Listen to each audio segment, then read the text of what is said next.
Welcome to Penrose Learning, where we make understanding easy. You start by opening the Xbox app and signing in with the exact Microsoft account tied to your console profile. Once signed in, make sure you see your gamer tag in the top left. This confirms you're editing the right account. Now navigate immediately to your profile avatar.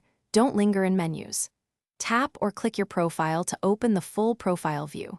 Because this change updates your online identity, you need a connected account and internet. That's why you checked Sign In first.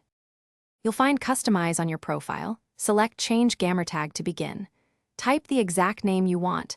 The app checks availability in real time, so adjust until it shows green or offers alternatives. Once you see an available option, make sure the capitalization and spaces are exactly how you want them, because this is your public identity.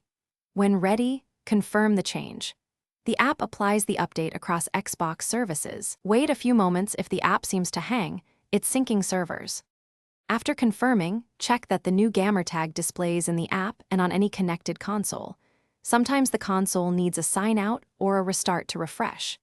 If the change fails, clear the Xbox app cache, sign out then sign back in and try again. Network hiccups cause most failures. Also remember you usually get one free gamer tag change, so consider variants carefully. If you still hit errors, wait 30 minutes and retry, since server propagation can delay updates across services. Thanks for watching. If this was helpful, leave a like and consider subscribing. See you next time.